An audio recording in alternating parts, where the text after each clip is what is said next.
You know your FOMO has gone a little too far When when you want to be invited to a house fire. Because you don't want to miss out because something big's going on without you.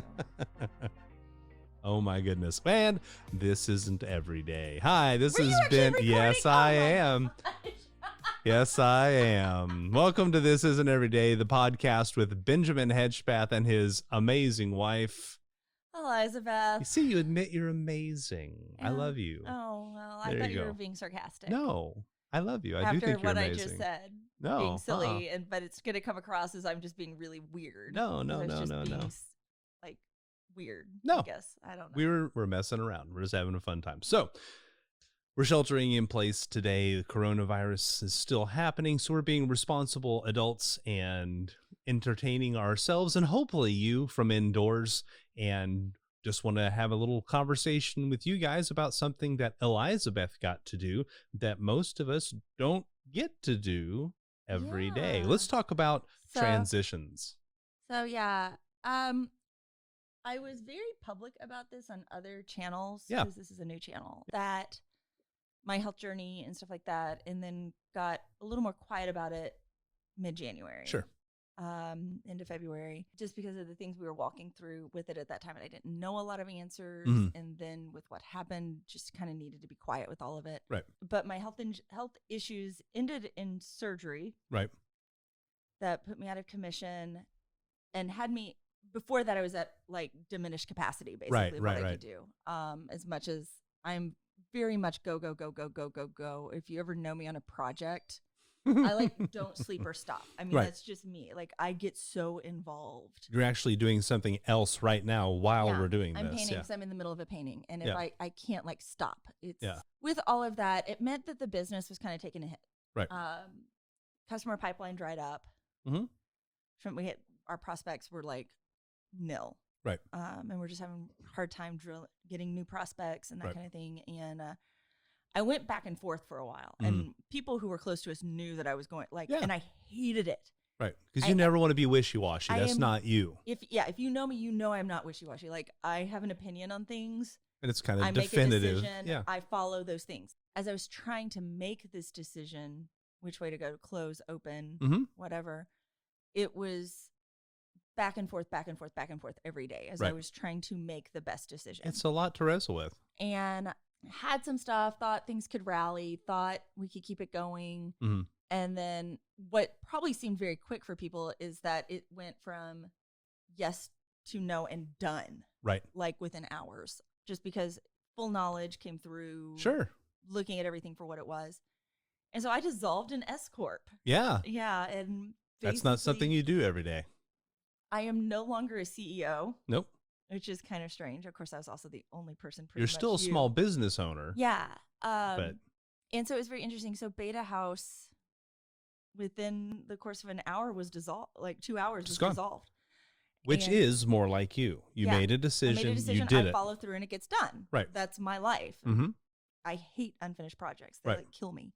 But it wasn't that the decision leading up to that was that fast. It really was a longer term thing, but had to make the call that, number one, I had just gone through, it was outpatient, but fairly major for outpatient surgery. Right.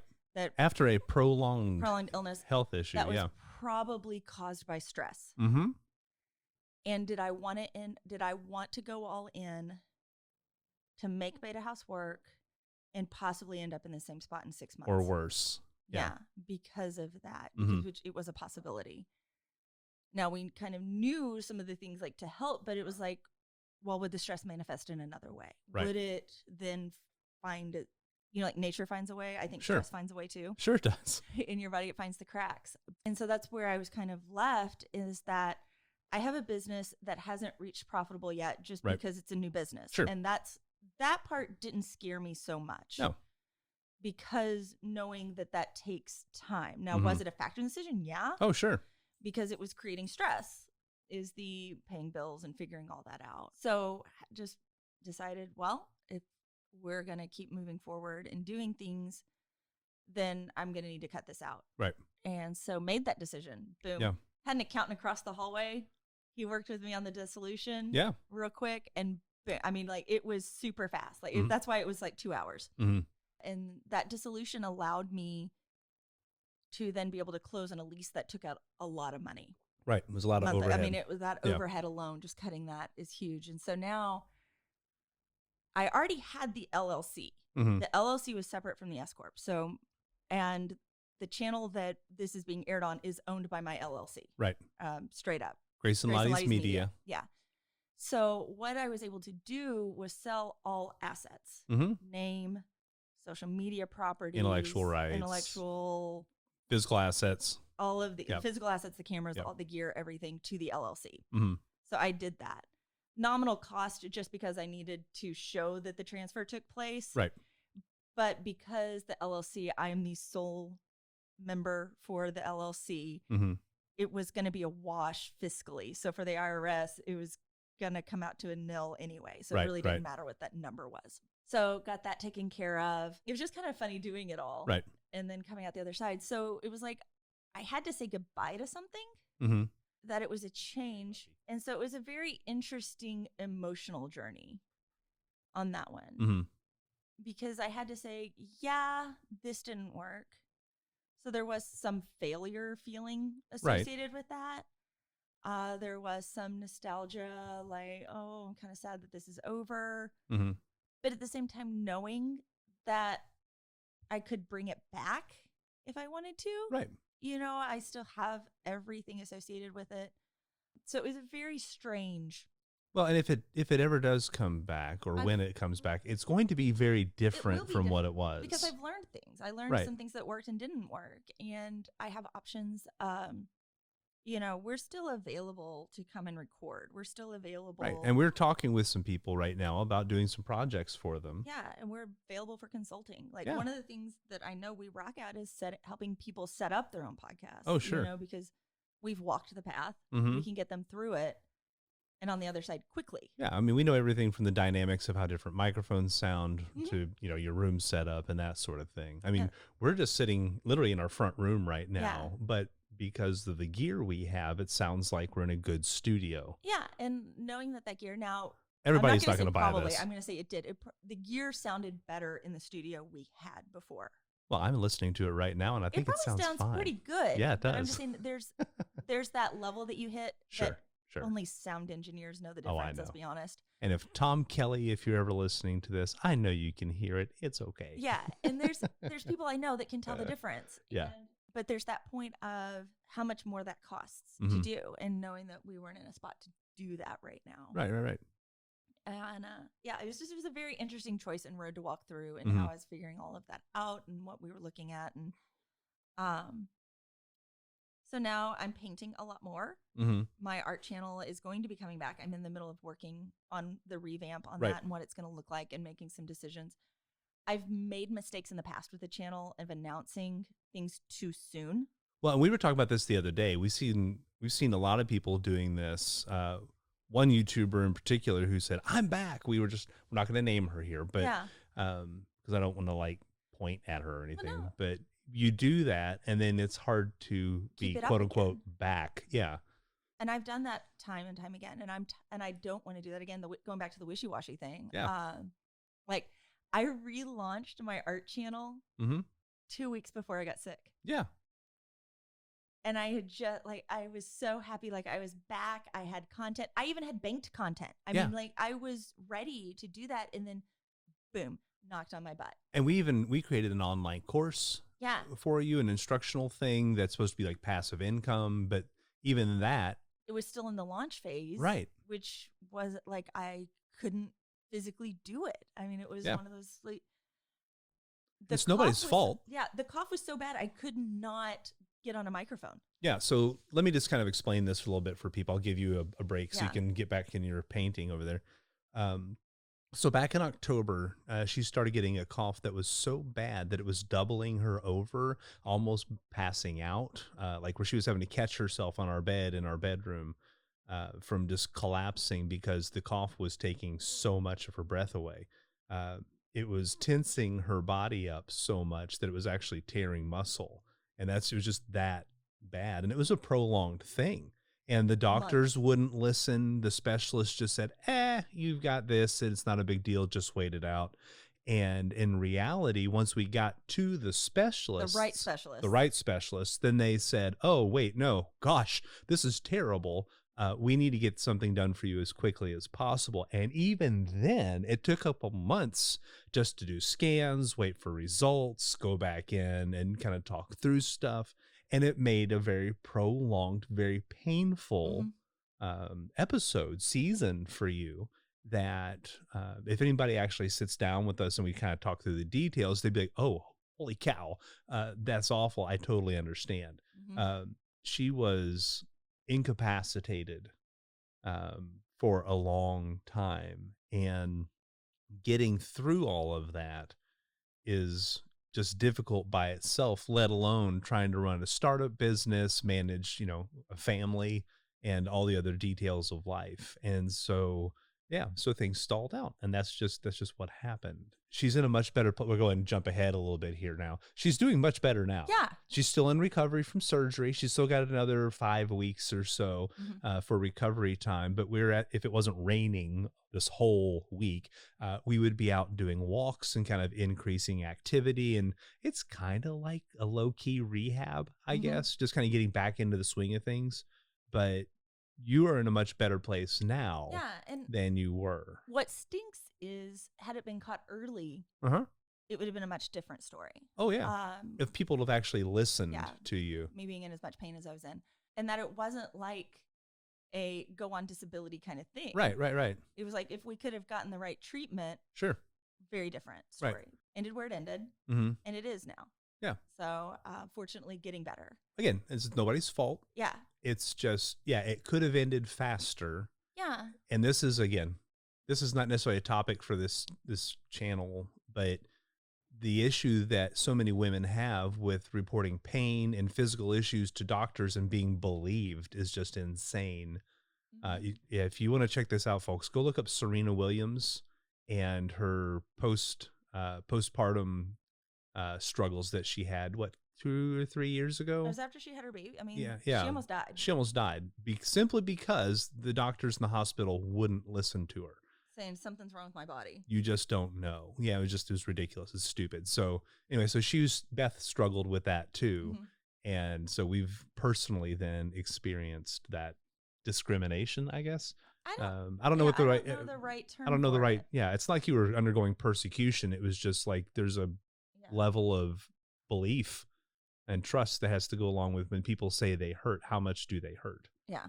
And so for you, it meant we walked the road toward dissolving an S corp. Yeah. And kind of putting ourselves in God's hands and saying, okay, well, what's next? Yeah. And so now we're sitting in the season of waiting. Again. Yeah. It's like we've done this before. Fortunately, I'm a little smarter this time that I know to rest in the season of waiting.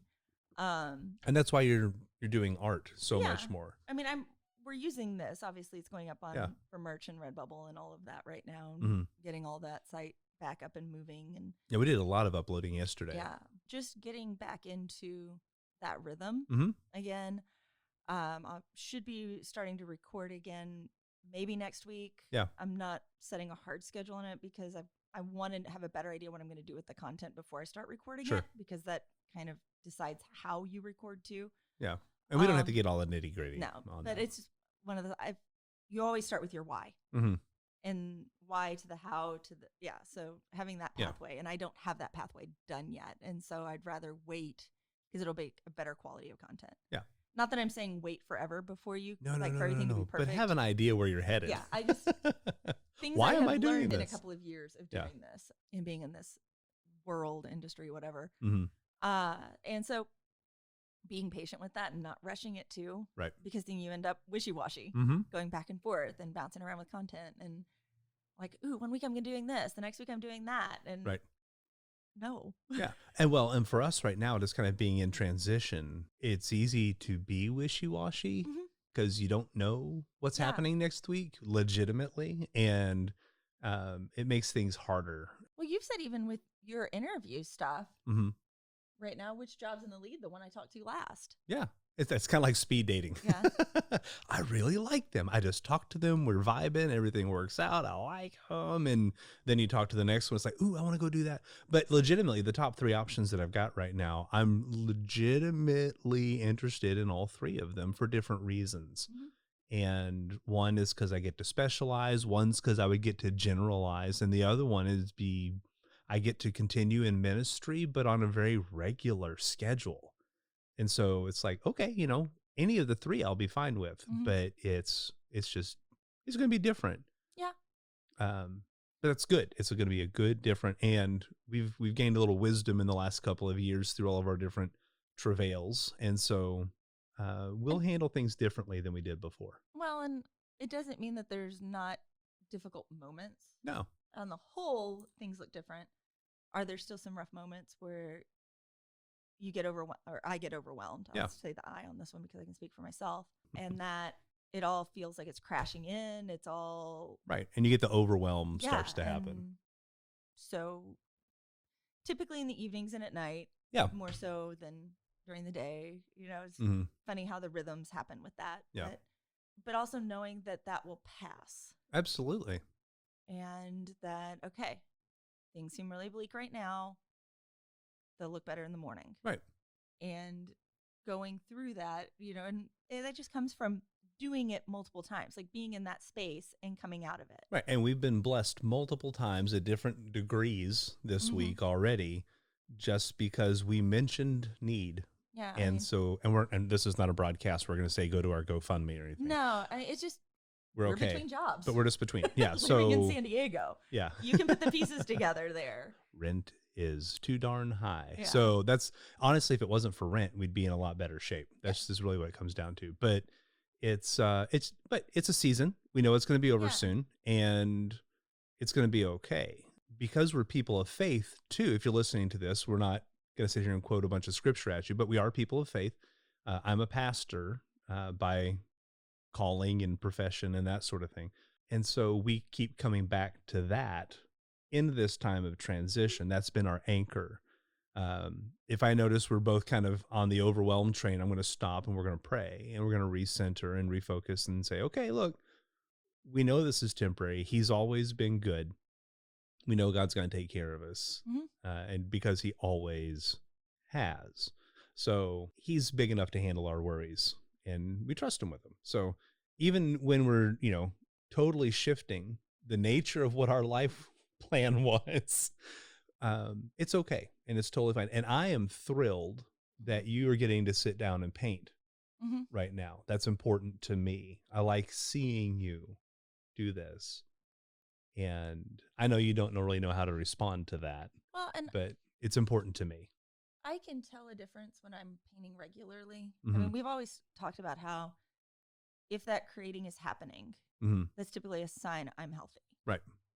And when I'm not is when things tend to get a little rough. And so if I can stay in that space and push forward, it helps a lot. And that's probably different for everybody. I'm not going to say everybody needs to paint, but that's what's good for you. That's kind of a measuring stick, barometer. I'm trying to think what is the best term for that one, but just to kind of do it.